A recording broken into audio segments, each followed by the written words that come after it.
Sous ma peau, sous ma peau, sous ma peau, sous ma peau, sous ma peau.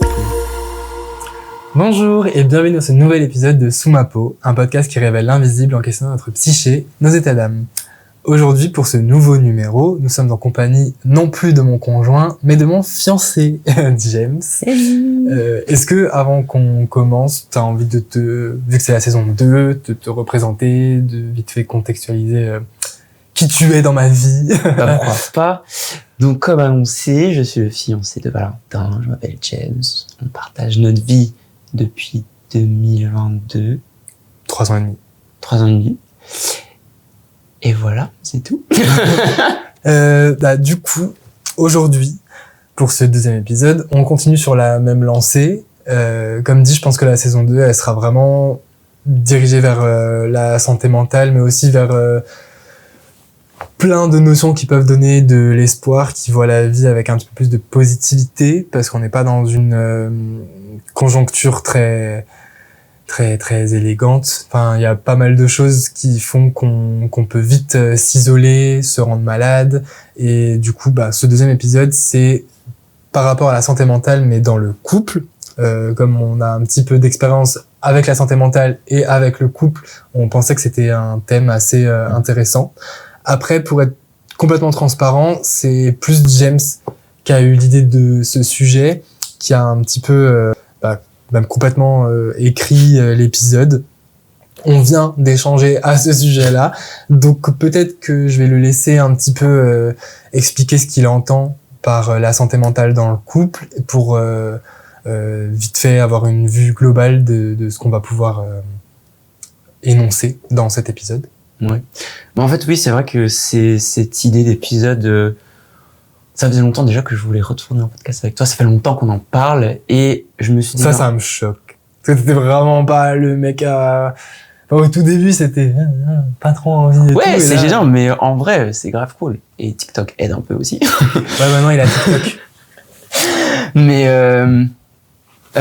oui, en fait, je trouve que en ce moment, dans notre couple, même depuis un certain temps, je trouve qu'on a une assez bonne symbiose tous les deux, et sans vouloir être prétentieux non plus, je trouve qu'on est assez sains l'un pour l'autre, et je trouve que dans notre entourage, même en manière générale, on est l'un des couples les plus sains. Et je pense que... On en a des rares couples qui tiennent aussi. Ouais, rare. No shade, hein. Oui, bien sûr. Mais en fait, je me suis dit, vu que Sous ma peau, c'est pour vraiment un peu diguer tout ce qui est santé mentale, je me suis dit, pourquoi pas parler justement de santé mentale dans un couple, parce que, mine de rien, on a quand même chacun un sacré vécu, plus ou moins. Et au-delà, sans forcément rentrer dans les détails de nos vies personnelles, genre vraiment, ça sera peut-être pour d'autres occasions. On en a déjà un petit peu parlé. Je vous invite à écouter les précédents. Enfin, pas parce qu'on commence une nouvelle saison que les thématiques abordées dans la saison 1 sont moins intéressantes. Au contraire.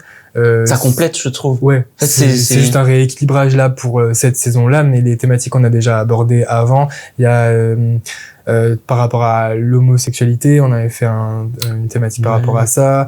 Et où est-ce qu'on en est dans nos vies aussi, enfin le cap des 30 ans. Le cap des 30 ans. Il y a plein de choses intéressantes. Mais ouais, je trouve que c'était intéressant justement d'apporter, enfin déjà de parler un petit peu de comment on a, comment dire, su discuter, comment on a su se transmettre certaines choses par rapport à nos vécus, et pour pouvoir justement l'intégrer dans notre vie de couple, que ça soit dans le quotidien ou même dans tout ce qui est projection dans l'avenir. Donc ouais.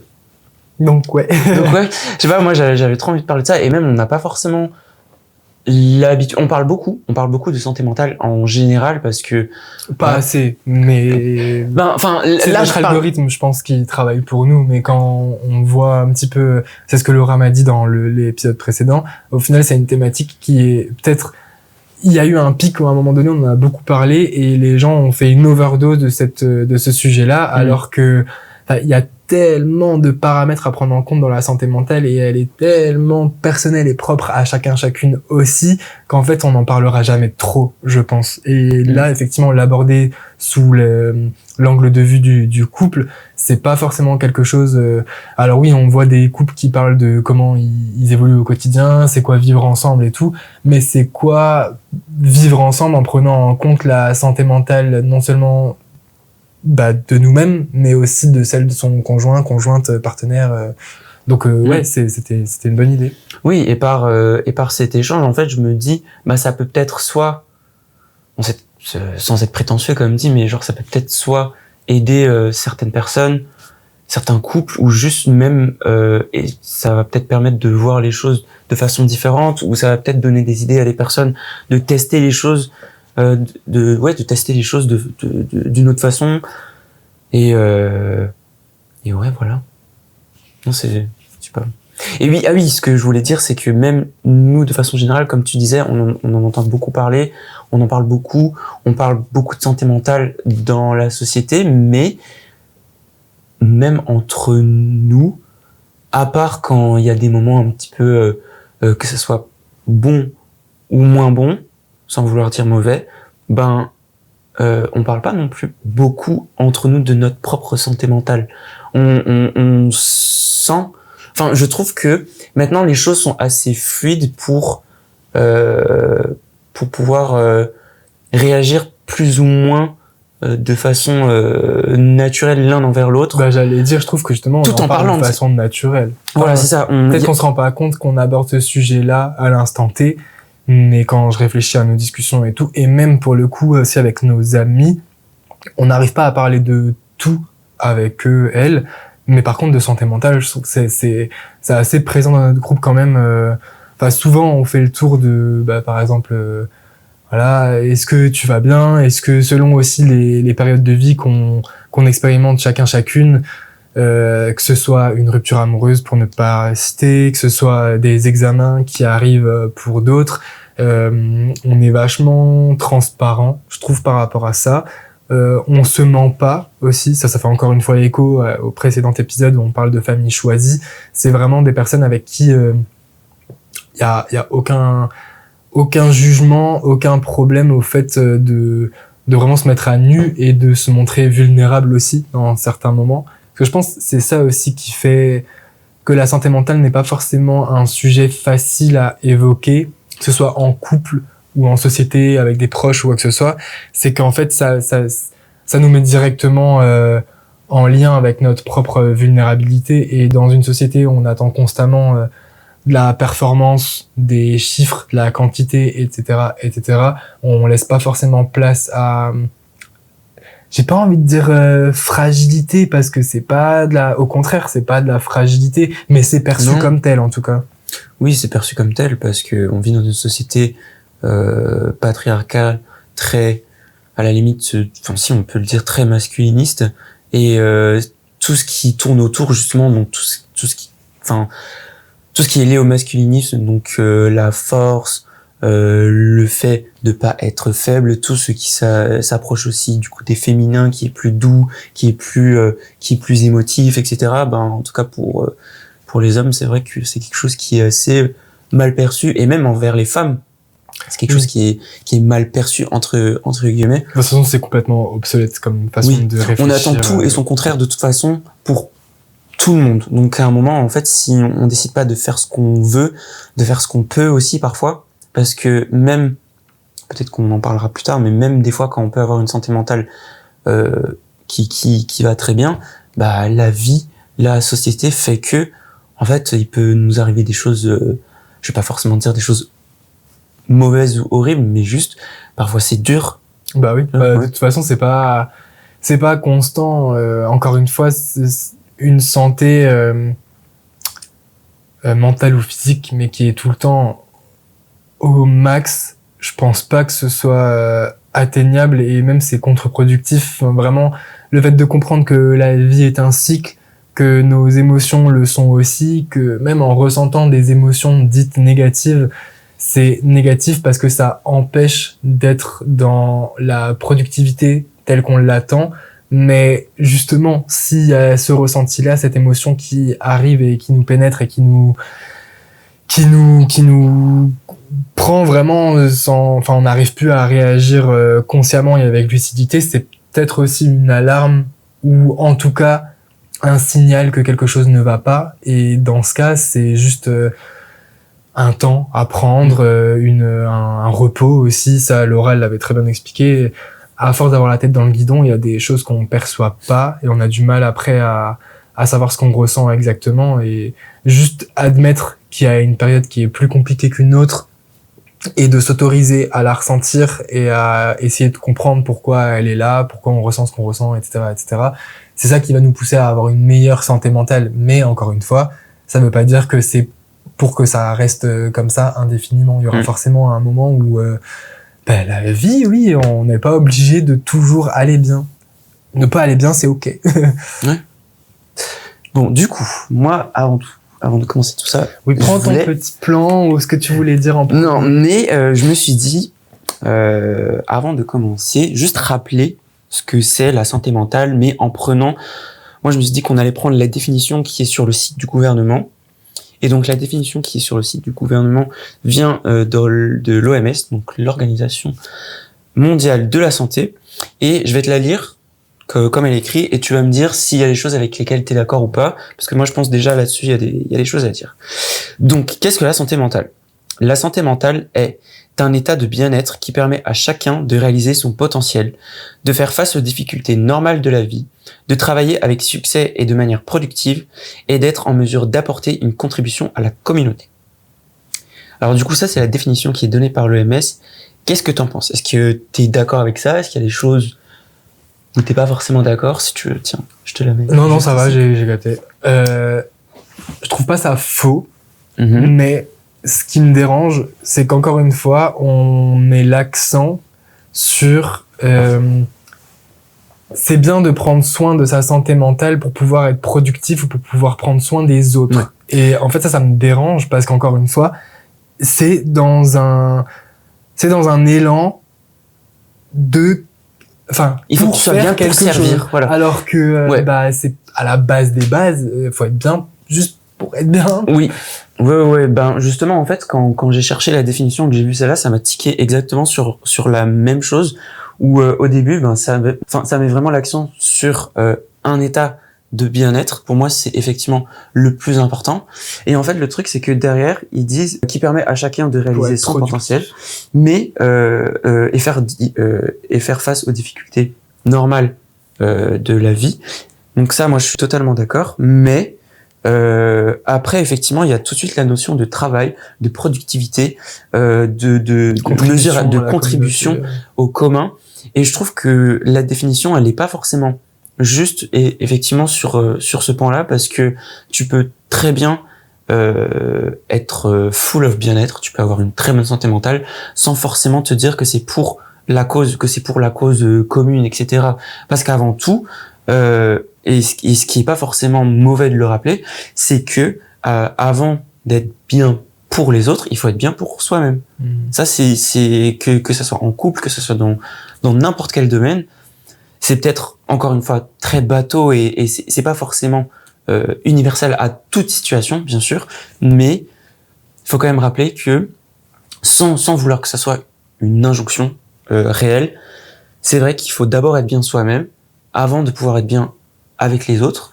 Et je trouve que cette définition, elle est à moitié bonne et à moitié un peu ça m'étonne pas. Elle est très tournée elle est très tournée dans c'est du profit, encore une fois, on nous explique pas qu'il faut être bien parce que c'est important. Et effectivement, la première partie du la définition pallier aux nécessités naturelles et basiques de la vie. Ouais, mais je pense que ça déjà c'est une première étape. Et après, en fonction de chacune, voir à quoi ce bien-être peut potentiellement servir, mais à la base, on devrait juste s'arrêter à c'est d'une importance capitale en fait, se sentir aligné. On parle pas de fluctuation, mais se sentir apte à à vivre un quotidien, ouais, c'est juste ça, c'est être apte à vivre. Et ensuite, après, on pourra parler de productivité et de machin, mais ça m'étonne pas par rapport à la société dans laquelle on évolue.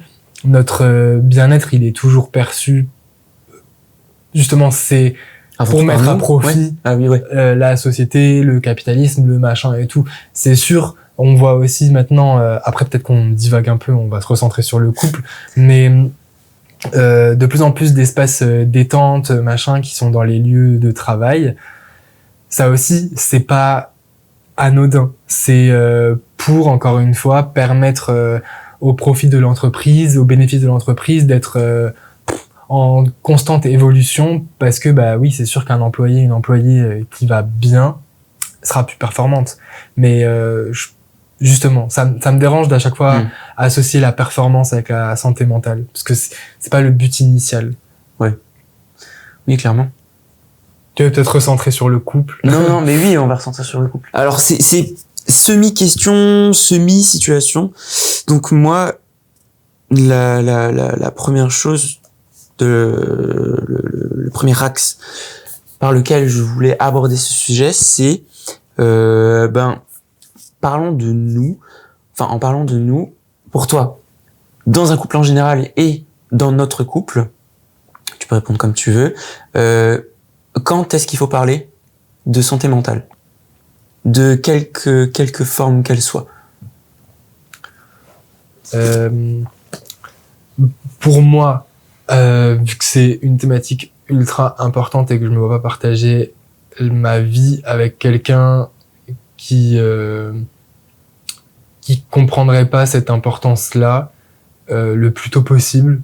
Surtout que bah tu le sais très bien, mais j'ai quand même un trouble anxieux assez fort et ça désamorce quand même. On n'est pas obligé, bien sûr, mais ça désamorce quand même pas mal de situations ou de comportements que tu pourrais ne pas comprendre. Le fait de boucler, d'être vite dans un...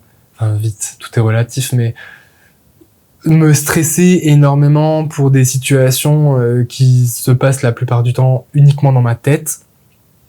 Si je t'explique pas que j'ai ce mécanisme-là, ça peut grave créer des problèmes de communication. Et pour moi, le top 1 de toutes les valeurs à mettre en place dans un couple, c'est la communication. Que ce soit pour des discussions agréables ou non, justement, encore plus quand ça l'est pas.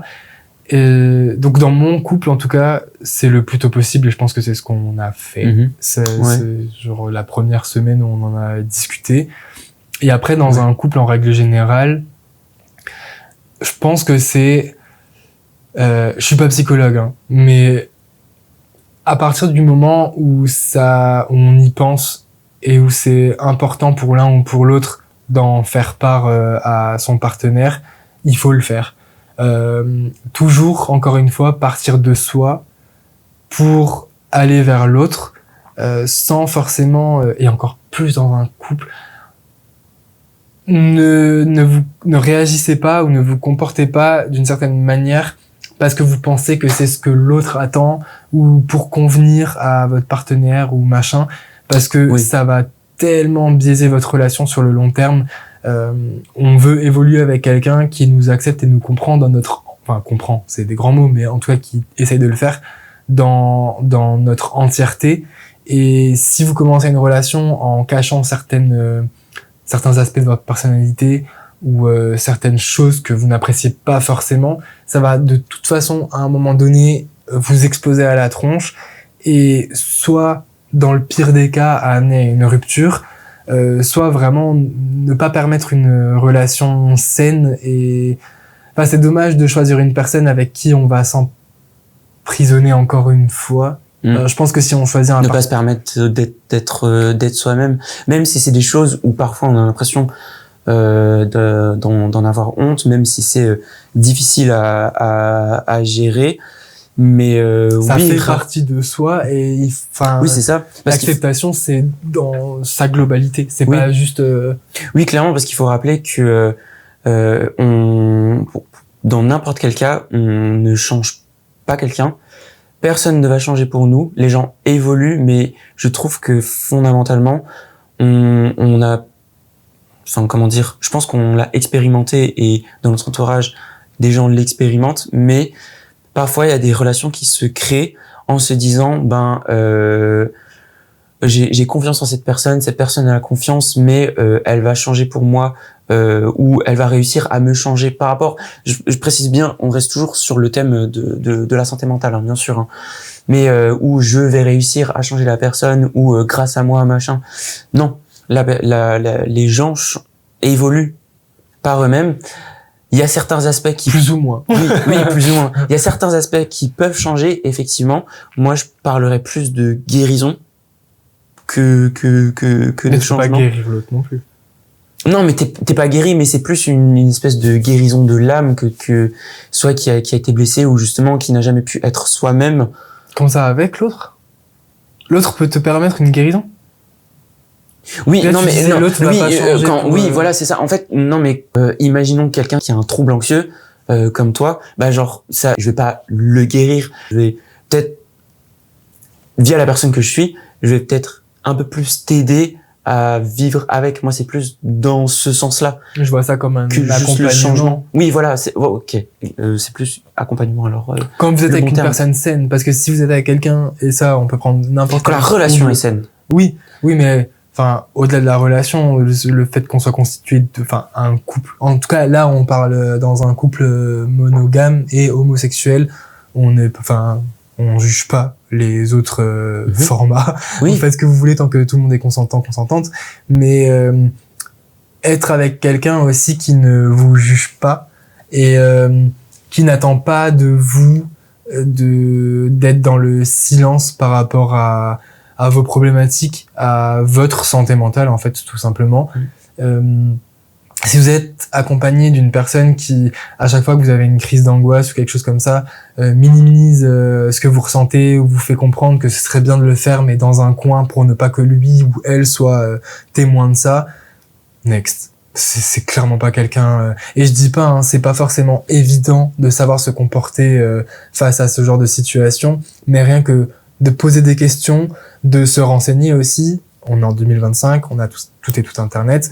Vous pouvez checker quel comportement, quelle parole ou pas peut aider votre partenaire. Ça, ce sont des signes aussi qui vont montrer que vous êtes avec une, on va pas dire la bonne personne, parce qu'on sait pas si elle existe, mais en tout cas avec quelqu'un qui vous estime et vous respecte suffisamment pour accepter votre situation et ne pas en faire tout un drame, ce qui risquerait de vous plonger dans un mal-être encore plus profond. Je pense que ça c'est pour ça aussi que c'est important, je pense, d'en parler. Juste pour aussi jauger, ça se voit tout de suite. Quand je te parlais de mon trouble anxieux, si dès le début tu m'avais dit ah ouais, ces gens qui se peignent tout le temps ou dans des phases où ah ça va pas, ils vont pleurer ou truc, enfin on le voit tout de suite si Oui. c'est reçu ou pas comme info. Oui, clairement. Et justement pour rebondir sur le fait qu'on a Internet, même si parfois on a peur d'engager la discussion, que ce soit pour nous ou pour l'autre ou autre, effectivement sur Internet maintenant, on n'est jamais seul. Même si on a l'impression d'être seul, on n'est pas seul à vivre ce qu'on vit. Il y aura au moins toujours une personne, 10 personnes, 100, 1000 personnes dans le monde, en France, partout, dans votre région, dans votre ville, qui vivront peut-être la même chose, les mêmes tracas, les mêmes questionnements de couple liés à la santé mentale que vous vivez, et il faut vraiment pas hésiter à chercher sur Internet. Alors pas forcément s'inscrire sur un forum, raconter sa vie, etc., mais il y a déjà des gens qui le font. Il y a des gens pour lesquels c'est facile d'écrire, justement, de partager leur ressenti sur Internet. Et si ça résonne avec vous, faut pas hésiter à s'en inspirer. Il faut pas non plus se calquer à 100% sur tout ce qu'on voit, sur tout ce qu'on entend. Il faut toujours avoir son propre jugement, essayer de réfléchir, toujours diversifier plus ou moins ses méthodes de pensée. Et quand on trouve si on arrive à un moment à trouver une espèce de stabilité mentale, justement, ne serait-ce que par rapport aux pensées qu'on a, par rapport à ce qu'on trouve de sensé ou non, ben oui, il faut pas hésiter à regarder sur internet, clairement. Mais donc pour parler de nous, moi je trouve aussi t'as dit qu'il fallait enfin tu trouves qu'il est important d'en parler le plus tôt, et je suis totalement d'accord, surtout que nous voilà, maintenant on s'est vu il y a 3-4 ans, ça a matché tout de suite, mais justement en fait là je vais plus parler pour moi.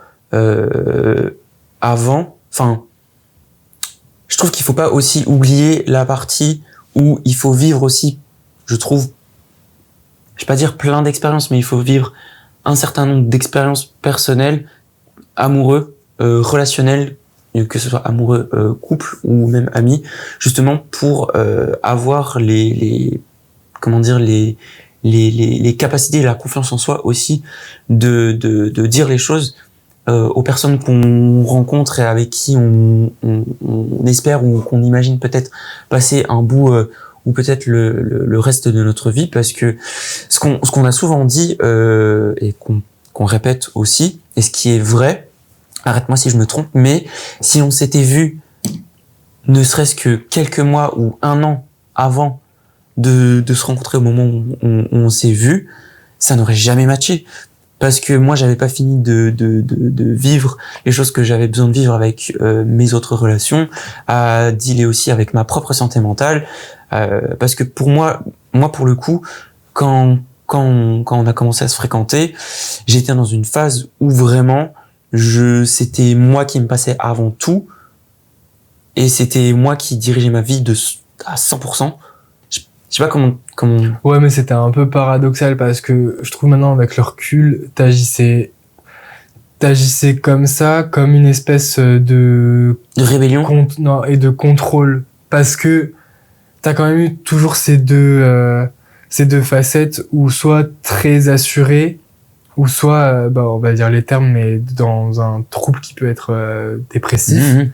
Et je pense que là, après la relation que t'avais eue et la perte de confiance, l'irrespect aussi auquel tu as dû faire face, c'était un peu comme un mécanisme de défense où oui, clairement. Il a fallu absolument, qu'importe les situations, te placer en avant, oui. Parce que si tu faisais pas ça, tu risquais de rechuter x10.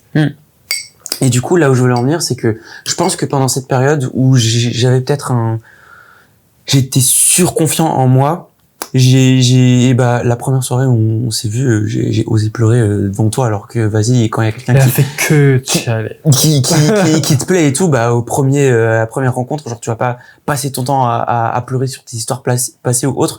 Mais je pense que j'étais à un moment où j'en avais tellement marre de pas forcer, en fait c'est ça, j'en avais marre de pas être moi-même, de cacher mes sentiments, de pas dire ce que je pense, de pas parler justement de mon être, en fait, de comment je me ressens. Je pense que si j'avais pas eu cette confiance de me libérer autant rapidement et facilement avec toi, peut-être même que le début de notre relation n'aurait pas été pareil. Et c'est pour ça que là on vous dit si vous le sentez, effectivement, d'en parler au plus tôt, mais bien sûr, le principal, c'est vous avant tout, et c'est si vous le sentez, clairement. Mais en plus, il faut pas se forcer non plus, bien sûr. Il faut aussi apprendre à se dévoiler l'un à l'autre. Et ça fait partie aussi moi, je trouve que ça fait partie aussi pas de la drague, mais de cette recherche de courtise, je sais pas comment on dit. Mais justement, je trouve que ça y contribue, justement. À la base, quand on s'est rencontrés, on n'était pas du tout dans une démarche de séduction. Enfin, ouais. Vraiment, on se connaît vite fait des réseaux depuis plusieurs années. Moi, je sortais d'une relation de 3 ans et demi ultra toxique. J'avais pas du tout envie de me mettre en relation. Oui, et puis toi, quand tu sortais de plus d'un an de célibat. Vu vraiment, moi, j'étais méga caisse. Enfin, j'étais pas du tout sobre. J'étais pas dans un truc oui, quand je l'ai vu, je me suis rendu compte que c'était la personne à qui j'avais déjà écrit sur les réseaux et tout, machin. Mais après, quand par la suite, il m'a invité chez nous maintenant, pour discuter et continuer un peu à apprendre à se connaître, sur l'instant, moi, j'étais pas dans une démarche parce que comme tu le dis, ça faisait 2 ans, mais vraiment 2 ans, 2 fois 365 jours où j'étais célibataire avec aucune envie de rencontrer quelqu'un. J'étais plus en mode, j'espère que vraiment je rencontre personne parce que flemme, j'étais tellement à fond sur moi, j'étais ma priorité, j'étais mes projets et tout machin, que du coup ça a désamorcé aussi ce truc de qu'est-ce que l'autre attend de moi, quels sont les sujets de conversation qui va lui permettre de tomber sous mon charme ou quoi. On n'était pas du tout dans ça, on était vraiment du coup sortis de soirée, donc très désinhibés, très à fleur de peau, etc. Et après on est arrivé ici et on a commencé à parler très naturellement de tout, de nos expériences passées, de comment ça faisait qu'on s'était retrouvés à cet endroit-là bien précisément. Mais après c'est une discussion sans fin où mais du coup il s'est passé ça dans ta vie la semaine dernière, parce que il y a quelques mois il s'est passé ça, mais toi alors c'est quoi? Et c'est ça qui a fait que finalement on a fini par moi j'ai pas pleuré parce que j'étais très très dans l'écoute au début. Enfin je faisais vraiment moi j'avais besoin de j'étais le mec qui reste à sa place, qui écoute, limite tu me l'avais dit ça, je pouvais on pouvait penser de moi que j'étais quelqu'un sans difficulté, sans complication, sans rien, parce que juste j'étais très serein, à l'écoute. Mais pas après, on a appris à se connaître vraiment. Ouais. Mais je pense que justement toute cette phase où on a pu, comme tu dis, se parler très naturellement, ça a été très rapide. On a parlé de beaucoup de choses en très peu de temps, ne serait-ce qu'en une soirée. La première soirée qu'on a passée vraiment que tous les deux, je pense qu'on a... J'ai surtout beaucoup parlé de Miley Cyrus. Ouais, mais on a parlé de tout et n'importe quoi. Mais vraiment. Et je pense que ça aussi, c'est ce qui a participé, c'est que... Après, ce qui joue aussi, c'est avoir des intérêts communs, bien sûr. Ouais, même si on est très différents, mais on est same. Enfin, bref, c'est très particulier. Mais aussi, alors ça, je sais que c'est compliqué, mais il y a une différence entre besoin et envie. J'avais aucun besoin de rencontrer quelqu'un. Et lui non plus. Enfin, il était vraiment dans une démarche de... moi, c'était la vita loca célibataire. Hein. C'est ciao. Je dis au revoir, pardon. Je dis au revoir à une relation qui me convient pas, qui m'a fait du mal, etc., etc. Et moi, j'étais dans un truc... Je suis dans une relation avec moi-même qui, pour le coup, me convient très, très bien. Et donc, ni lui ni moi, on avait besoin de quelqu'un d'autre. Au contraire, c'était plus... ça s'est fait comme ça. Je vais perdre la liberté que j'ai. Ça s'est fait comme ça, mais toi, ce fameux premier jour, tu m'as quand même dit... là, j'ai vraiment pas envie de me mettre en couple. Oui. Et une semaine après, on était en couple. Mais alors, c'est pour dire à quel point... ça aussi, c'est à se questionner quand vous rencontrez quelqu'un ou quoi, au lieu de sauter les étapes. En fait, la base, mais apprenez à vous connaître, que ce soit une relation amicale, amoureuse ou quoi que ce soit. On projette énormément de choses sur la personne qu'on fréquente à l'instant T parce qu'on ne la connaît pas. Et il suffit qu'il y ait 2-3 signals ou 2-3 green flags et ça y est, c'est la personne qui va me convenir, c'est celle que j'ai toujours attendue et tout. Vraiment amical ou amoureux. Et non, c'est une partie de soi qu'on projette et on a plein de rêves et machin et c'est bien, je dis pas que c'est mal, mais laissez-vous le temps de voir si ça correspond vraiment à vos attentes, si vous êtes, comme tu l'as dit, si vous avez des centres d'intérêt en commun. Si vous n'en avez pas, c'est pas grave, mais il faut pas que le fait de ne pas en avoir, ça devienne problématique. Après, il y a un truc vraiment sur lequel je fais pas tout ce qui est politique et tout, je peux pas. C'est sortir avec quelqu'un qui me dit qu'il est apolitique, non. Quelqu'un qui est d'extrême droite, non. Alors, il y a des... Oui, il y a des limites à... Ça bien aussi, sûr. établissez-vous parce que ça n'aidera en rien votre santé mentale. Hein. C'est pas une relation, c'est pas un challenge. Vous devez pas vous dire mais je vais me mettre avec cette personne qui a des idéaux aux antipodes des miens, mais ça va bien se passer. Non, tout est politique. Je crois que Laura l'a dit aussi dans le podcast précédent. Tout est politique. Il y a obligatoirement à un moment donné où ça va être problématique de vivre avec cette personne. Donc, prenez soin de vous en anticipation aussi. Mettez à jour, il y a beaucoup de gens qui disent, oh ouais, moi je veux un mec grand, brun, machin et tout. Je parle pas de ça. Je parle vraiment il y a des critères qui sont, obligatoires. Enfin, même si vous ne faites pas partie. Oui, bien sûr. Enfin, on a compris ce que je voulais Oui. Oui.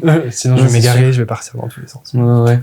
Faut prendre le temps, justement, de sonder les personnes, se sentir à l'aise de parler de santé mentale aussi. Donc là, partons du postulat où la relation avance, il y a eu quelques discussions, vous êtes plus ou moins sur la même longueur d'onde par rapport à ce sujet-là avec la personne, quoi que vous viviez. Mais maintenant, ma question, c'est, selon toi, quand et comment oser demander à la personne avec qui on vit, on partage notre vie ou autre, comment et quand oser demander comment ça va, justement. Et pas si ça va. Demander comment ça va. Bah, tout le temps. Ouais, mais qu'est-ce qui peut parce que si je te pose cette question, c'est parce que moi, par exemple, dans mes relations passées, ça m'arrivait via une dispute ou autre, de dire à mon partenaire, mais tu me demandes pas comment je vais, comment comment ça. Mais comme je te disais avant, alors qu'en vrai, avec toi, c'est même quand c'est naturel, même quand tu as des discussions fluides avec les personnes, moi, des fois, il y a aussi des moments où je me pose la question de comment tu vas, mais c'est alors oui, je peux te la poser, mais pour des personnes qui ont parfois des difficultés ou qui ont du mal à poser cette question par peur, par gêne aussi, ou juste pour pas gêner la personne en face, pour toi, quels seraient les petits tips ou tu vois, Mais moi, j'ai l'impression que je le fais quand même assez régulièrement. Il y a eu même des fois où tu le prenais mal parce que pour toi, ça sous-entendait que tu n'allais pas bien. Ouais. Alors que c'est juste que je remarquais qu'il y avait soit un changement d'attitude, où t'étais plus renfermé, ou enfin, quand on est en couple avec quelqu'un, on la connaît un minimum. Je sais comment t'es quand ça va. Donc quand je sens qu'il y a un changement, ouais, dans ton regard, t'es plus fuyant, tu t'isoles ou des trucs comme ça, bah je vais te demander comment ça va. Et après, comment oser, bah ça j'ai envie de dire je peux pas me mettre à la place de quelqu'un qui n'ose pas poser cette question. Je trouve juste que c'est complètement en fait j'arrive pas à imaginer être avec une personne et ne pas s'inquiéter de sa santé. Enfin, demander à l'autre comment ça va, c'est aussi une preuve d'affection, une preuve d'amour. C'est je m'inquiète pour toi, ou même au-delà de l'inquiétude, ça m'intéresse de savoir comment tu te sens. Pour moi, c'est primordial. En tout cas, si on le fait pas naturellement comme ça au quotidien ou de façon très banale, quand on voit un changement d'attitude ou de comportement, le faire parce que ça montre son intérêt pour l'autre. Et ouais, en fait, je me vois pas expérimenter la vie en étant accompagné de quelqu'un qui s'en fout. Enfin, ouais. Sinon, autant rester seul. Certes, il y a notre santé mentale à gérer, propre et tout, personnel, mais juste se poser la question de comment l'autre se sent, pour moi, ça tombe sous le sens. Enfin, je me verrais pas ne pas m'en intéresser. Ouais. Non, je suis d'accord. Et en plus, avec cette question, je trouve qu'il est aussi intéressant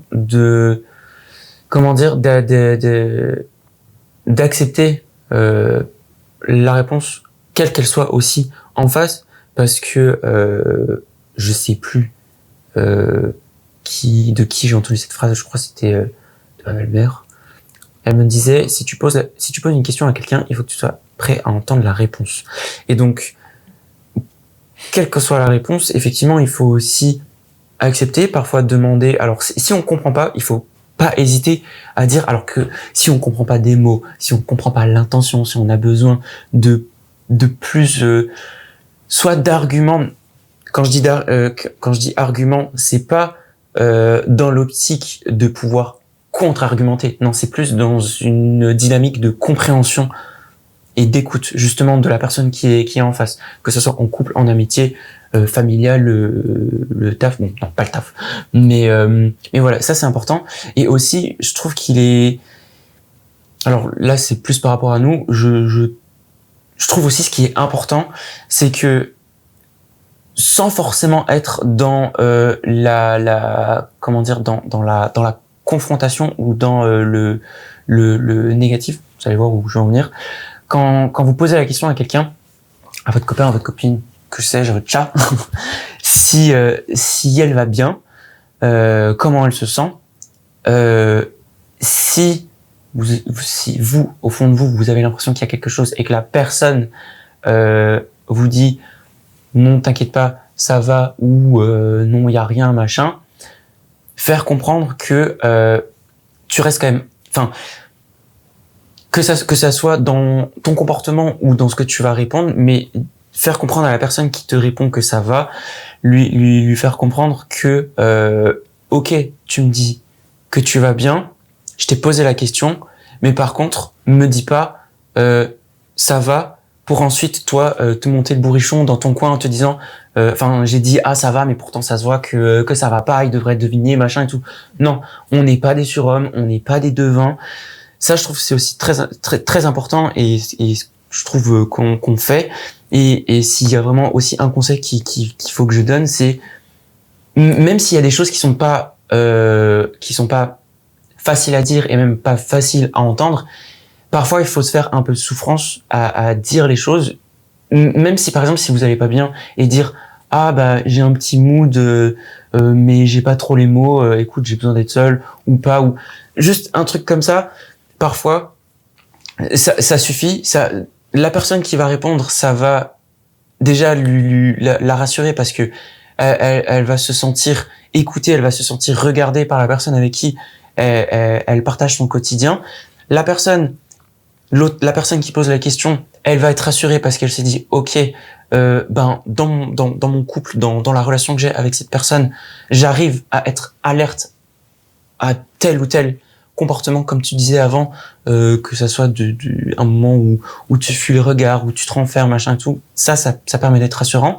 Mais par contre, je trouve qu'à un moment, c'est pas qu'il faut se faire souffrance, mais il faut plus être honnête avec soi-même pour être honnête avec l'autre. Et il n'y a que comme ça, justement, que les situations vont passer. Alors bien sûr, il faut toujours je vais pas dire qu'il faut tout le temps être bienveillant ou autre, bien sûr, dans l'absolu oui, mais quand il y a des choses si c'est suite à une dispute, si c'est suite à quelque chose qui est peut-être en partie dû à la personne qui pose la question, il faut aussi répondre avec tact, avec intelligence. Il faut, si on répond, alors bien sûr, parfois c'est toujours compliqué, non, c'est pas toujours compliqué. Il faut dealer avec ses émotions, bien sûr, mais parfois se poser la question de, ok, là, qu'est-ce qui est plus constructif? Est-ce que si je garde cette chose-là pour moi, est-ce que ça va me faire du bien? Est-ce que j'ai besoin de la partager ou non? Parce que parfois, on n'a pas envie de partager certaines choses. Mais si on la partage pas, est-ce que est-ce que dans un certain sens, ça va impacter mon comportement, ou même parfois quand ce sont des choses graves, est-ce que ça va impacter l'amour que tu peux ressentir avec quelqu'un? Et donc moi je trouve il faut se poser ces questions, et ça demande de ravaler son ego, clairement. Mais si moi je trouverais justement ça plus triste de pas réussir à le faire avec la personne avec qui tu vis. Si t'arrives pas à le faire avec cette personne, ben tu vas que garder les choses pour toi. Alors soit t'as d'autres personnes à côté, tu peux avoir bien sûr de très bons amis avec qui tu peux parler, qui savent être impartial, qui savent écouter de la bonne manière, pas tout le temps aussi être dans le sens de la personne qui va râler ou qui va dire qu'elle est pas bien. Ça va permettre aussi de décharger, d'avoir aussi d'autres sons de cloche pour pouvoir ensuite justement en discuter avec le couple. Mais quand je dis ça aussi, c'est pas je parle pendant 3, 4, 5, 6 mois, 1 an de choses qui me saoulent à mes potes, toute la terre entière elle est au courant, et en fait à la fin je vais prendre des décisions qui vont peut-être être très drastiques pour la relation en pensant que c'est pour mon bien et pour le sien. Non, les premiers concernés c'est les personnes du couple. Donc ça aussi pareil, il faut mettre son ego de côté. Si vous estimez la relation, je trouve aussi ça c'est un point très très très très important. Je sais pas si c'est très compréhensible ce que je viens de dire, mais Si. non, c'est vrai. Il y a plusieurs notions, pas qui se mélangent, mais où Ouais, tout est un peu lié de toute façon. Mais là même dans ce je que vois. tu viens de dire, il y a je comprends, mais je trouve il y a plusieurs. Enfin, tu dis déjà quand on demande si ça va, faut être apte à entendre La réponse. les réponses. Aussi, si on n'a pas envie de se confier à cet instant-là, effectivement, c'est juste par respect aussi, dire à l'autre, soit j'ai pas envie d'en parler tout de suite ou quoi. Et là, du coup, c'est à celui qui a posé la question initialement qui doit accepter qu'il y a un temps et une heure pour chaque chose. Si la personne a effectivement des petites difficultés ou s'il y a quelque chose qui va pas, mais que c'est pas le moment pour elle d'en parler, c'est ok. Et il faut laisser la porte ouverte, faire comprendre à la personne que ok, c'est pas ton moment, mais sache qu'à n'importe quel moment tu peux venir vers moi. De toute façon, il y a que ça, je pense, encore plus dans une relation de couple. On peut pas, justement, le couple, c'est quoi? C'est prendre en considération qu'on est 2 personnes, et qui dit 2 personnes dit 2 schémas de pensée, 2 visions de la vie, 2 expériences, 2 passés, 2. On est 2, vraiment, littéralement, on n'est pas la même personne, donc on peut pas attendre de l'autre qu'elle réagisse ou qu'elle réfléchisse comme nous on le fait.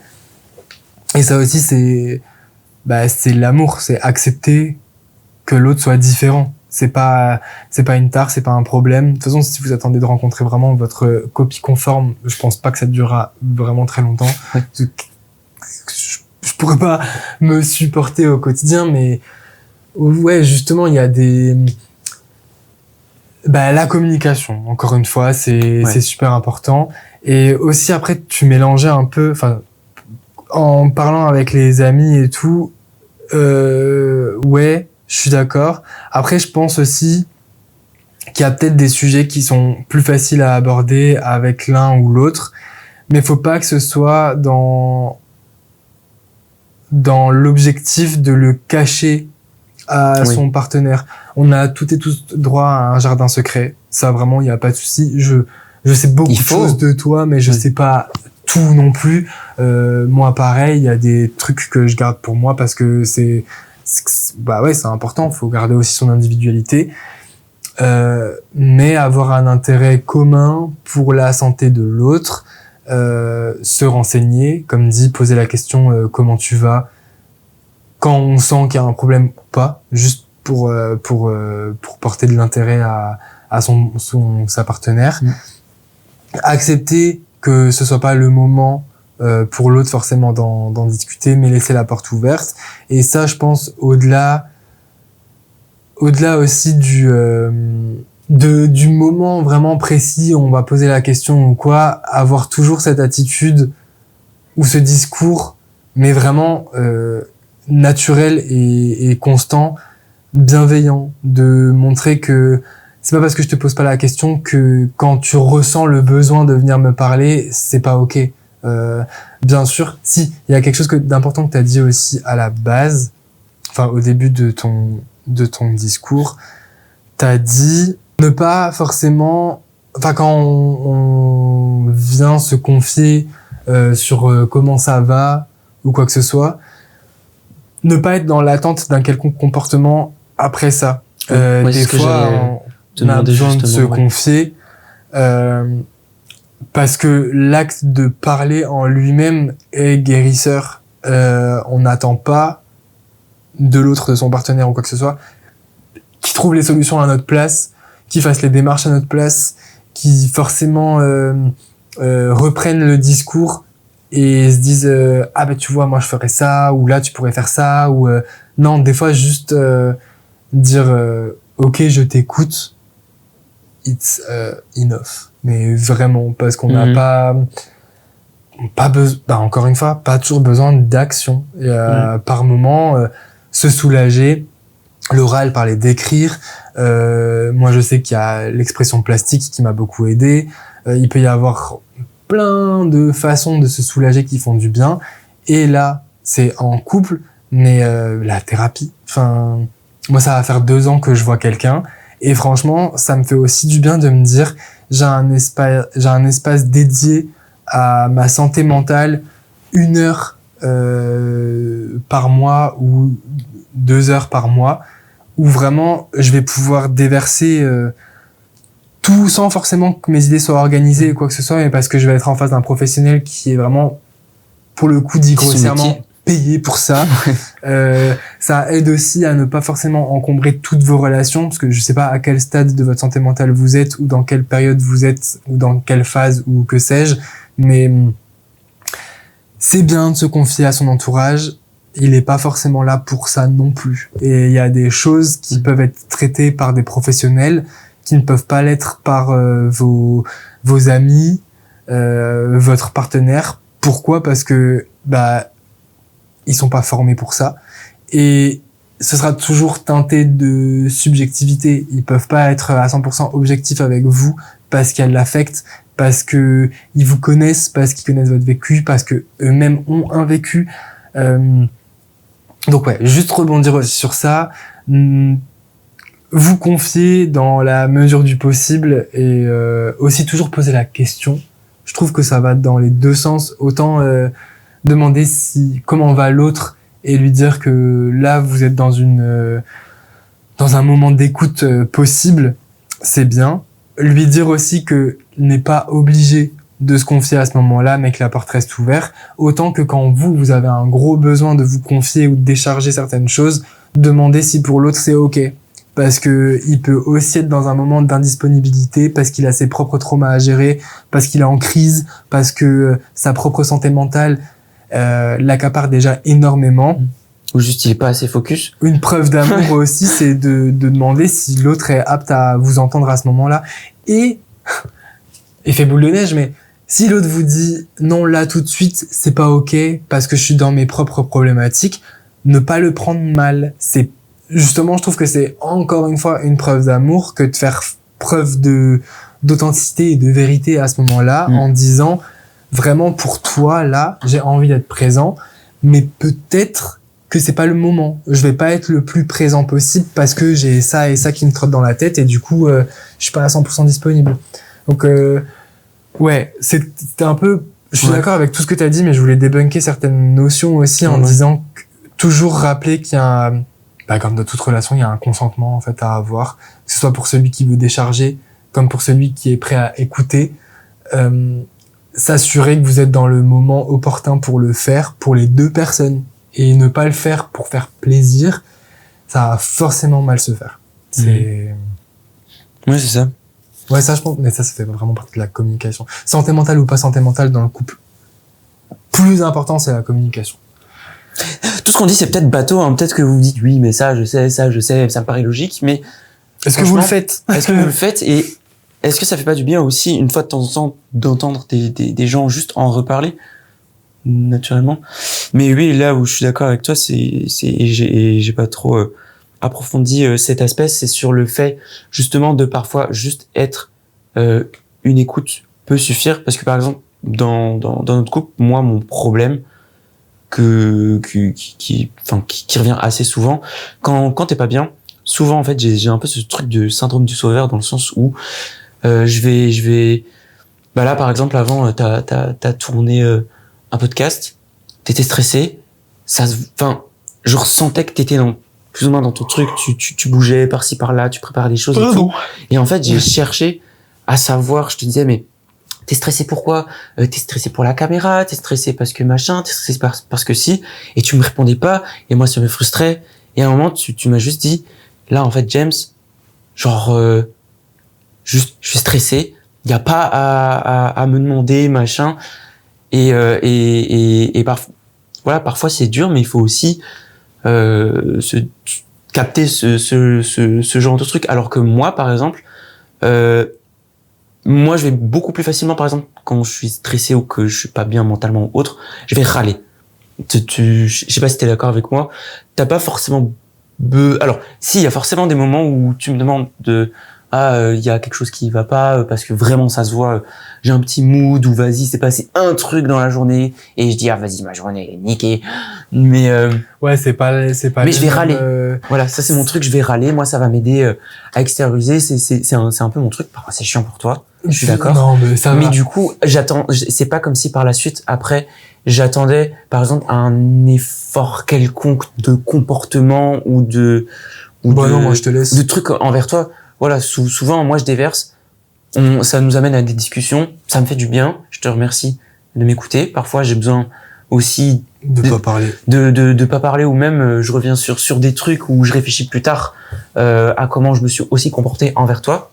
Dans certaines situations, ce qui amène à parfois s'excuser l'un envers l'autre aussi.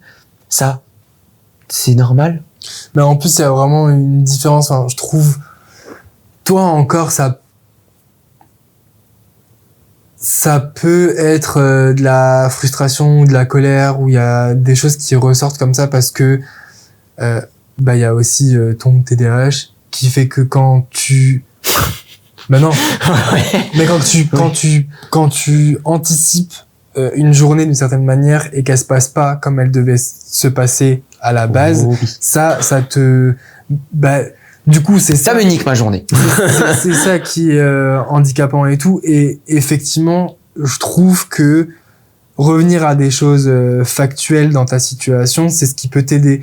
Mais c'est la solution que tu as trouvée pour toi, que tu essayes d'adapter à moi. Mais moi, c'est pas le même trouble. Moi, vu que c'est un trouble anxieux, dans l'instant, je suis pas dans la réalité. Je suis dans un espace mental où il y a rien qu'on puisse faire sur l'instant T, à part, bon, maintenant on l'a vu avec Laura, des exercices de respiration, des choses comme ça, mais là je parle vraiment sur l'instant T.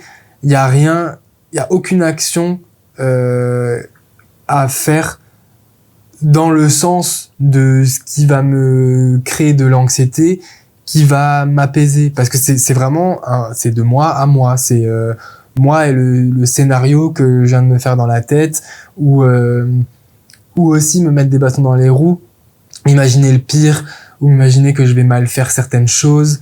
Je pense pas que c'est le même mécanisme. On a deux santé mentale, après ça va, mais non, c'est pas deux santé mentale que je voulais dire. On a deux troubles. Ouais, je sais pas comment dire exactement. Juste, on a on a deux façons de percevoir, de réfléchir les événements dans nos vies, ce qui nous amène à plus ou moins nous mettre en souffrance ou en phase maniaque, je sais pas comment expliquer. Et du coup, la personne qui est en face, elle veut absolument apporter les solutions qui lui ont été profitables à l'autre, mais sans penser que, encore une fois, l'autre est différent de nous, que ça n'agit pas au même endroit, que c'est pas les mêmes leviers à activer, c'est pas le même mécanisme et tout. Et ça, on a tendance aussi à l'oublier. Enfin, quand je pense au syndrome du sauveur, c'est souvent une réaction, on va dire, face à des personnes qu'on aime. Après, j'ai beaucoup lu, notamment Lise Bourbeau. Quand on est dans cette phase-là de syndrome du sauveur, alors tu me diras ce que t'en penses, mais moi j'en suis convaincu, on veut pas sauver l'autre. En fait, ce qu'on veut, à cet instant T, c'est, entre guillemets, remettre l'autre sur une voie paisible et tranquille, parce que ça nous permet à nous de continuer à vivre sans culpabilité et alors, à vivre pleinement sans se dire Oui. ah mais je peux pas me le permettre si l'autre Si ne va l'autre pas il bien. est pas bien, oui. Donc on veut le sauver parce que comme ça, derrière on en tire profit aussi quelque part. Et des fois, surtout sans que ça soit conscient comme ça, non, bien sûr. Sans que mais ça soit c'est comme t'as fait une voire des dépressions, j'ai fait une voire des dépressions. Vraiment ce moment là où c'est un trou noir et il y a aucune volonté, aucune motivation ou quoi, là le syndrome du sauveur il va servir mais strictement à rien. Au contraire, ça va être éreintant en plus pour la deuxième personne parce qu'elle va absolument vouloir sortir son partenaire de cette situation là, de ce mood là, sans avoir les clés, juste parce que oui, c'est sûr que c'est un peu moins bien quand on est dans ce cas de figure là parce que l'autre n'est pas à 100% ou l'autre ne va pas bien et du coup ça nous impacte et tout. Mais prendre soin de la santé mentale de son ou sa partenaire, c'est aussi ça, c'est accepter les moments de down. C'est il y a, sans arriver à la dépression qui est vraiment c'est une maladie, oui, c'est une maladie. Répète, mais sans arriver à cet endroit-là, permettre à l'autre aussi de ne pas aller bien, c'est ok, c'est encore plus comme on l'a déjà dit dans plein d'épisodes, mais dans une société performative comme la nôtre, où il faut sans arrêt aller bien, il faut sans arrêt aller bien pour pouvoir être productif, pour pouvoir, dire à l'autre, ah, t'es dans un moment où c'est compliqué, c'est ok. Je suis là, si t'as besoin de quelque chose, tu me dis. De toute façon, je suis pas dans ta tête, donc toi seul peux savoir aussi quel comportement je peux adopter pour t'aider, mais je suis là. Et des fois ça, c'est vraiment mais largement suffisant, voire vraiment c'est le maximum qu'on puisse faire. Oui, clairement. Justement, quand on est dans une relation, on a confiance à l'autre et que l'autre a confiance en nous, justement de se dire aussi qu'on peut plus ou moins se laisser aller sans avoir peur du jugement, sans avoir peur que l'autre va nous quitter, etc. Parce que, dans un sens, on part toujours du principe où vous avez une relation plus ou moins saine, où il y a de la discussion et vous vous respectez, bien sûr. Mais si vous vous laissez aller, ou même si ça va pas et que vous n'arrivez pas à discuter avec l'autre, ou même juste parce que c'est le bordel dans votre cerveau, ça a été chez nous, on connaît des personnes où franchement, des fois dans un couple, genre tu peux réagir d'une telle façon, mais comme dit, en fait, on a chacun un vécu, chacun un cerveau différent, on a chacun des pathologies, des machins. Enfin, même de toute façon, dans ce monde de fous, il faut aussi se laisser cette liberté-là. Bon, je m'égare un peu, mais par contre, si vous sentez que justement vous n'êtes pas respecté, qu'il n'y a pas cette écoute, ou en tout cas vraiment que vous en avez l'impression ou que c'est pas le cas, justement, même si c'est dur, moi le conseil par contre que je pourrais vous donner, c'est il faut essayer soit de mettre un terme à la relation, soit essayer de voir pourquoi il n'y a pas forcément cet échange. Et pareil, si on sent qu'il n'y a pas ce truc mutuel parce que l'autre il a pas envie ou ouais, déjà partons du principe que la personne n'a pas envie, juste cette personne elle est pas faite pour vous, et ça c'est ok, ça fait mal au cœur, ça fait mal au corps, mais il faut quitter cette relation. Par contre aussi, si la personne ne se sent pas capable d'être là pour vous parce que elle-même a l'impression de ne pas forcément avoir les armes ou le mental pour pouvoir vous aider, il ne faut pas non plus en vouloir, bien sûr si c'est sincère, il faut pas en vouloir à la personne qui peut vous quitter aussi, parce que elle pense aussi à sa propre santé, et même même si ça peut être perçu comme de l'égoïsme dans un premier temps, on connaît tous des gens qui soit qui se sont fait quitter, soit qui ont quitté, soit des amis à nous, où la personne a dit, bah écoute, il vaut mieux pour toi et pour moi qu'on se sépare, ben parfois il faut aussi faire confiance à ça. Alors même si ça fait mal, même si par la suite on peut apprendre des choses ou autre, ben parfois il faut accepter ça, et c'est souvent l'une des meilleures choses, parce que bien sûr il faut toujours savoir s'entourer des bonnes personnes, et ça peut prendre du temps, ça peut prendre des années, ça peut prendre 30 ans, clairement. Oui, et puis ça peut changer. Hein. Et les ça peut bonnes changer. personnes à l'instant T ne seront peut-être pas les bonnes personnes dans 10 ans. Oui, clairement. Mais se dire, même si c'est triste et ça fait mal, bien sûr, il faut faire en sorte que les choses se passent bien, mais c'est pas contre vous. Vraiment, c'est pas contre vous. C'est pas vous qui êtes une mauvaise personne.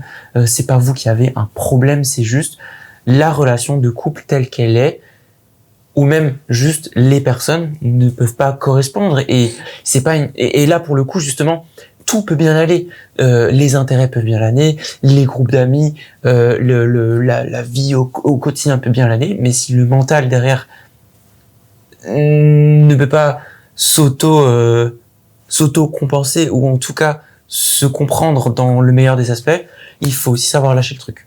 Bah, de toute façon, Vraiment. effectivement, si jamais chacun et chacune faisait de sa propre santé sa priorité, on évoluerait dans un monde beaucoup plus bienveillant et constructif, j'en suis persuadé, puisqu'on est la seule personne à réellement savoir, attention, en faisant ce travail de connaissance de soi, en se confrontant à nos propres limites, en apprenant à nous connaître, etc., etc., on est la personne la plus à même de savoir ce qui nous correspond, mais sous tous les plans. Donc, si on fait ce travail-là pour soi, forcément, après, on va quitter certaines formes de dépendance ou d'addiction à l'autre ou quoi que ce soit. Et encore une fois, on revient à la notion de base, ce sera plus un besoin, mais ce sera une envie d'être avec quelqu'un, et ça transforme énormément la relation. Quand on n'est plus dans le besoin qu'elle soit là, quand on a besoin de quelqu'un, vraiment genre au sens littéral, on sent que si cette personne n'est pas là, c'est que ça cache quelque chose, et De plus profond, qu'il faut peut-être traiter en allant voir des professionnels qui sont expérimentés là-dedans. Oui. Parfois aussi, toujours dans l'esprit où c'est dans la bienveillance, etc., que c'est plus ou moins sain. Je dis pas que c'est tout le temps sain entre nous. On peut avoir des comportements toxiques, ça c'est sûr. Mais c'est pas malsain l'un envers l'autre. On n'est pas malsain l'un envers l'autre, mais on peut avoir des comportements toxiques. Voilà, c'est ça. Mais se dire aussi que parfois, il faut pas non plus avoir peur de se permettre de dire certaines choses à la personne quand elle est pas bien. Là, l'exemple que je vais te donner, c'est là, il y a dans le mois qui a passé, je sais pas si tu te rappelles, mais quand t'étais pas trop bien, à un moment, je te l'ai dit comme ça, mais je t'ai dit, je sais plus sur quoi, je t'ai dit un truc du genre, le prends pas mal, ou genre, machin. Je sens que vous commencez vos phrases en disant le prends pas mal, machin. Non, mais je lui ai dit, là, mec, par contre, je sais, je te comprends, je t'écoute, machin et tout, mais il y a des moments aussi où soit tu divagues trop, et là où je t'ai dit, mec, là, t'abuses. Genre, là, t'abuses sur, je sais plus, tu bouclais sur un truc, ou juste, tu me disais quelque chose. Voilà. Des fois aussi, il faut pas non plus avoir peur de dire, là, mec, la meuf, là, chat. Moi. Là, t'abuses. Il faut aussi, parfois se prendre une petite claque émotionnelle en étant, non. Après, pas une claque émotionnelle, mais c'est pas forcément tout le monde en fait, qui c'est peut ça, prendre bien ce sûr. genre de réflexion. Là, il s'est permis parce que on se connaît. J'estimais que, voilà. Bien sûr aussi, j'estimais que il y a des gens qui leur disent ça, c'est le oui, bien sûr. moi, à ce moment-là, j'estimais que je pouvais que je pouvais me permettre d'être la personne qui pouvait te dire cette phrase-là à ce moment-là, après un certain temps où t'étais pas bien, et c'est pas et c'était pas dans la dynamique où je te disais là tu boucles, arrête, En non, mode, c'était reviens à la réalité. non, C'est pas. peut-être un petit électrochoc, comme parfois on en a tous besoin. Donc ça aussi, bien sûr, il faut toujours que ça soit dans la bienveillance et dans une optique où ça, où vous estimez vraiment sincèrement du plus profond de votre cœur que ça peut aider la personne, ou qu'en tout cas ça peut soit la calmer, soit autre. Mais ça, c'est à vous de le jauger. Et De toute façon, c'est une notion assez importante, je pense, qu'importe la personne avec qui vous discutez, bon là on parle en couple, mais ne pas toujours être d'accord ou ne pas toujours aller dans le sens de ce qui est attendu, parce que encore une fois, vous gardez votre propre individualité. Si vous êtes choisi, c'est que quelque part il y a des différences qui vous attirent aussi. Et là, si en me voyant jour après jour, semaine après semaine, continuer à boucler dans un scénario qui n'existe que dans ma tête. Là, il s'est dit, bon, j'ai essayé l'écoute, j'ai essayé le réconfort, j'ai essayé les câlins, j'ai essayé ci, et ça a marché. C'est juste un moment. Ouais, si c'est trop, mais encore une fois, à prendre avec des pincettes et à faire avec les personnes que vous connaissez vraiment. Parce que par contre, là, on parlait du couple. Les inconnus ou les gens qui, par exemple, vont juger une hypersensibilité ou dire arrête de chialer, arrête de faire ta victime ou quoi, c'est mort. Ça, on fait pas, en fait. Enfin, ouais, c'est next. C'est horrible, vous vous rendez pas compte à quel point ça peut être agressif pour la personne qui est dans ce schéma de pensée qui déjà dévoile, à la base. Oui, et puis en plus, c'est ça, c'est que là, elle enlève son masque, elle se montre pour une fois vulnérable et elle ose exprimer ses émotions telles qu'elles sont. Il y a des gens qui ressentent les émotions de façon très très forte et vous pourrez dire qu'elle abuse, vous pourrez dire que c'est trop, vous pourrez dire tellement de choses, ça changera absolument rien à la puissance de ce qu'elle ressent. Donc invalider les émotions des autres, ça en dit beaucoup de vous, je trouve. Donc posez-vous la question aussi de pourquoi tel ou tel comportement ou telle émotion vous énerve ou vous trigger à ce point. C'est très certainement que vous vous autorisez pas à ressentir ce que cette personne ressent sur l'instant T. C'est très certainement aussi que on a dû vous apprendre ou vous dire que pleurer c'est mal, que c'est de la faiblesse, que des choses comme ça. Mais faut déconstruire ça. Ouais, justement. c'est vachement, dans ce cas de figure-là, à mon avis, la personne qui doit s'exercer, c'est plutôt vous. C'est un vous général, hein.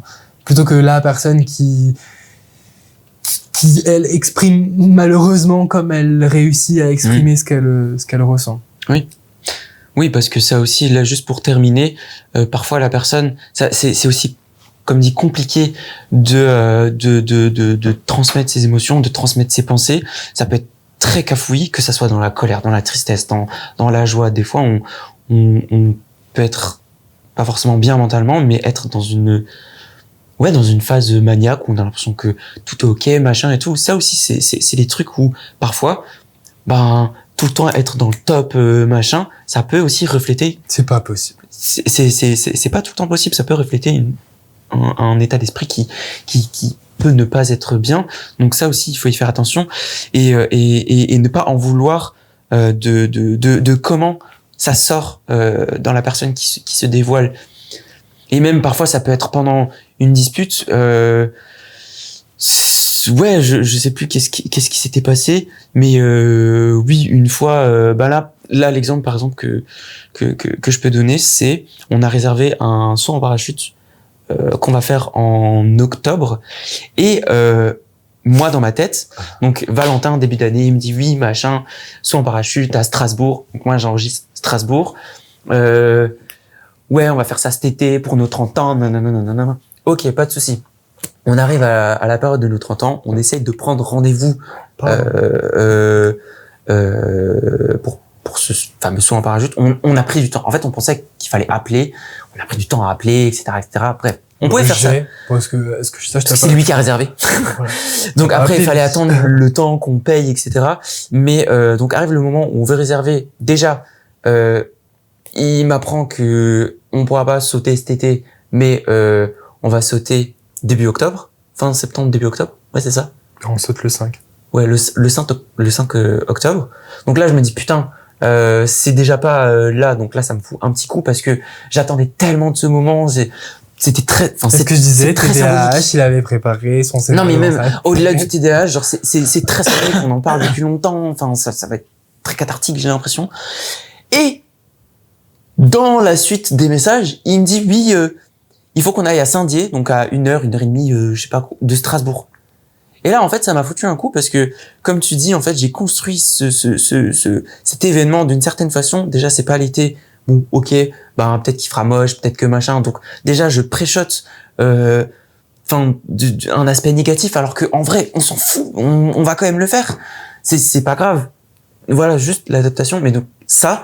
Et en plus de ça, il me dit que c'est pas à Strasbourg, alors que depuis des mois, on se dit Strasbourg, alors que en vrai, c'est une compagnie strasbourgeoise, mais juste bah, forcément pour sauter peut-être dans des paysages qui sont un peu plus beaux ou autres, bah, il faut faire un petit peu de route.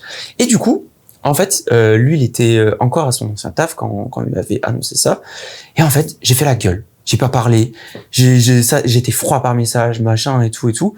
Et en fait, dans l'heure, je crois, ou dans les 2 heures qui ont suivi, je sais pas trop comment ça s'est passé, mais je me suis dit, il faut que je lui explique pourquoi là, en fait, je suis froid, parce que c'était pas du tout de sa faute, c'est pas lui qui a fait quelque chose de mauvais, c'est juste moi, mon interprétation et de comment mon cerveau, il a interprété, il a fallu processer les choses, et du coup, par message, je lui ai dit, écoute, là, si je suis froid, je t'ai peut-être pas dit que c'est pas à cause de toi, mais en tout cas, je t'ai dit, j'ai dû te dire un truc du genre, Tu m'as fait un vocal. ouais, je t'ai fait un vocal en te disant, bah écoute là, en fait, si je suis comme ça, c'est parce que mon cerveau, il a besoin de process les informations. Pourquoi ? Parce qu'en fait, moi, je m'étais fait l'image de ce moment-là. L'été, ça se fait pas en été. Strasbourg, ça se fait pas à Strasbourg.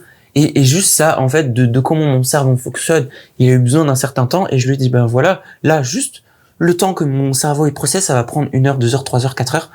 Et après, ça va aller. Peut-être que demain, ça ira mieux et tout. Mais c'est là où, justement, parfois, il faut aussi du temps à soi-même de comprendre aussi pourquoi on est là. Parce que moi, sur le coup, clairement, je me suis dit, putain, t'aurais pu t'en occuper plus tôt. Mais non, en fait, c'est pas ça. C'est juste, voilà. Alors que lui, en vrai, non, pour lui, il me disait, culpabilité. Alors, ouais, non, moi, je mais me suis alors dit, que attends, pour lui, déjà, il s'est dit, j'ai enfin, on a une réservé, date. Ouais. j'ai appelé, on a une date, c'est à Saint-Dié, donc ça veut dire que c'est au pied des Vosges. Monsieur, il est pas content. Après, encore une fois, là, je dis ça avec, beaucoup de On a eu du détachement. recul, voilà, Monsieur, il est pas content, c'est parce que je sais comment ça se passe. Et par contre, j'étais très heureux qu'il me réexplique, qu'il confirme ce que moi j'avais pensé. Mais par contre, ça aussi, il y a un détachement à avoir si jamais votre partenaire, il a certains schémas de pensée qui peut vous amener à une potentielle culpabilité. Si jamais dans votre démarche, dans votre intention, dans tout ça, vous avez fait les choses avec le cœur, avec bienveillance, avec envie, avec amour ou quoi que ce soit, ne tombez pas dans ce piège-là. C'est juste que son mécanisme à lui crée cette réponse-là, mais c'est pas pour autant qu'il faut s'en revêtir et l'accepter. Et enfin, moi, j'étais pas pendant 2-3 heures. Moi, j'étais tout seul dans mon coin en train de me monter le bourrichon. Pendant que lui, il était comme ça, moi, j'étais vraiment, j'ai continué mon taf. Il y avait pas de problème. Je savais très bien que ça allait redescendre parce que, en soi, j'ai fait les choses. Donc, quand bien même je les ai pas faites comme ça avait été attendu, ma santé mentale, pour le coup, elle était pas impactée du tout. Ouais. Oui. Donc voilà.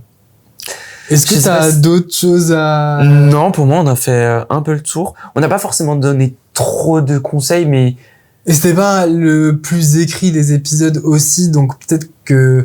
Alors, encore une fois, je vais le redire, mais n'hésitez pas à commenter, à donner vos expériences à vous, vos ressentis. Ouais, vos impressions, si vous avez des choses à rebondir même sur des choses qu'on a dites. Oui, ou même nous écrire en DM en nous disant, ouais, s'il y a des façons de penser, ou si vous avez vécu, ou si ça a fait écho, justement, à ce que vous vivez, ou est-ce que ça vous a fait du bien d'entendre ces mots ou pas, je sais pas. Comme dit, en fait, on le rappelle, c'est via notre prisme. On vous a pas non plus expliqué tout le travail qu'on a fait, toutes les épreuves, toutes les étapes par lesquelles on est passé pour avoir cette confiance de parler de ça et aussi et de le partager parce que ça aussi c'est oui, c'est propre à chacun et comme j'ai dit, c'est pas du tout prétentieux, mais je pense que on arrive à un stade de notre vie où peut-être effectivement que ça peut aider les personnes, parce que je trouve qu'on est sain sans non plus rentrer dans des trucs, parce que comme dit ça, si vous avez des choses à soigner par rapport à votre santé mentale, si vous avez des traumas, si vous avez des choses, ça par contre il faut que ça se travaille avec un psychologue, psychiatre ou bref thérapeute, quelle qu'elle soit. Vous pouvez commencer par en parler avec votre médecin traitant. Hein. Oui, tout simplement. médecin Si traitant. Au début, vous savez pas Mais là, vers où c'était, aller. Enfin, il est qualifié aussi pour vous aiguiller vers oui, clairement. un corps de métier ou un autre. Oui, mais là c'était vraiment l'accent sur la communication, sur la santé mentale dans un couple. Oui. Mais voilà. Bah, très bien. J'étais beaucoup plus sérieux, je trouve, que dans le premier épisode de la saison 2, mais c'est, bah, là, C'est clairement, différent oui, et puis ça me fait, si je souris pas, c'est pas que je suis triste ou énervé ou quoi que ce soit, c'est plus que, du coup, les moments dont tu parlais, ou certains schémas ou quoi, du coup, dans ma tête, vu qu'on les vit au quotidien, Oui, je m'en rappelle et je processe et je vois à quel moment j'ai agi comme ça. Donc c'est plus de la réflexion que du désintéressement, vraiment. Bon, je sais pas comment ça a été perçu, au pire. Et juste un dernier mot. Si vous êtes dans une relation qui ne vous convient pas, ou vous sentez qu'il y a des choses que vous ayez essayé d'apporter certains sujets ou pas, juste vous avez une intuition et vous savez que ça sera pas la bonne personne ou autre. Alors je parle pas des situationships, vraiment. Juste si vous êtes en couple avec quelqu'un que vous estimez, que vous essayez de construire quelque chose ou machin, si vous sentez que c'est pas la bonne personne, il faut quitter cette personne. Et pas il faut essayer de se faire quitter par un certain stratagème. Non. Ça sera beaucoup plus simple pour vous, ça sera beaucoup plus simple pour la personne. La plupart du temps, c'est dur, surtout quand c'est avec une personne qui a des comportements toxiques. C'est compliqué, on en connaît un rayon. Mais c'est clairement pas un échec. Au contraire. C'est pas un échec, C'est vous une vous faites passer en réussite premier. que de se choisir. C'est, Oui. Et pareil, ce truc du syndrome du sauveur, parfois vous avez l'impression que vous êtes avec quelqu'un, que vous relationnez avec quelqu'un et que vous la comprenez à 100% parce que vous êtes passé par les mêmes choses et que cette personne, elle est comme vous. Bah, moi, je l'ai dit à quelqu'un récemment et je le pense vraiment. Dans cet aspect-là, quelqu'un qui a vécu les mêmes traumas, qui a les mêmes schémas de pensée que machin, mais qui n'a pas encore fait le même travail, enfin, qui n'a pas encore fait le travail nécessaire pour être au stade de vie dans lequel vous êtes, il ne faut pas, enfin pour moi, c'est mon avis personnel hein, vraiment, il ne faut pas être avec quelqu'un qui est comme soi. Parce que qui dit comme soi et qui n'a pas encore fait les bons travaux, c'est remettre sur le devant de la scène peut-être des traumas, vous réveiller des traumas que vous n'avez peut-être pas encore totalement guéri, même des schémas de pensée que vous n'avez pas encore complètement déconstruits, etc.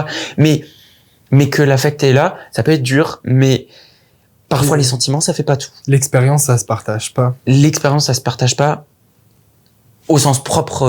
Non, oui, mais ce que oui. t'as expérimenté dans ta vie et savoir que tel et tel. C'est pour ça que souvent aussi c'est difficile ou enfin quand on voit quelqu'un qui va pas bien ou encore une fois dans le couple où on a envie d'apporter les solutions qui nous ont servi à nous, bah c'est contre-productif parce qu'encore une fois la personne a besoin de faire son propre cheminement et a besoin de se questionner et d'expérimenter elle-même la vie pour savoir ce qui va lui convenir à elle. Il y a pas de parcours c'est pour ça qu'on n'a pas voulu rentrer non plus dans le détail de ce qui nous a aidé plus ou moins, à quel moment, nanana, parce que ça se construit sur le moment aussi. Et c'est vraiment propre à vous, à votre toutes personne. Et tous. C'est votre personne, votre relation. on peut inspirer les gens, mais il faut pas se dire que c'est un modèle et que si ça nous a servi, si ça a fonctionné pour nous, ça va forcément fonctionner pour vous. C'est tellement pas le cas. Donc ouais. Eh bien, je vous encourage encore une fois, si vous regardez sur YouTube, à liker, commenter, partager. Encore une fois, c'est mon projet, mais c'est un travail que je fais très gracieusement. Non, gracieusement, comment on dit? En tout cas, avec gratuité. ça me porte. Je trouve que nos discussions, les sujets qui sont abordés dans Sous ma peau sont super intéressants. Donc avoir vos retours, ça m'intéresse. Liker et commenter, ça me permet aussi de savoir, de jauger un peu l'intérêt que vous portez au podcast. S'il y a des axes d'amélioration, s'il y a des choses au contraire que vous trouvez très très très bien, n'hésitez pas. Et partager, c'est aussi pour me faire connaître un peu mon travail qui me tient énormément à cœur. Et pourquoi pas un jour vous voir à cette place. Et sur Spotify, je vous encourage aussi à mettre 5 étoiles. Toutes les personnes que je crois, en tout cas qui m'ont fait des retours, l'ont fait et je vois la différence. Je vois le nombre d'écoutes aussi qui augmente grâce à ça. Donc quand on parle d'algorithme et tout, c'est un petit peu chiant, mais c'est vrai en fait. Quand on a un travail qui est sur les réseaux, c'est avec ce genre de petites actions gratuites qu'ils les sont aussi, qui font la différence. Donc je vous remercie d'avoir écouté, d'avoir regardé. Encore une fois, c'est disponible sur Spotify, Apple Podcast et sur YouTube.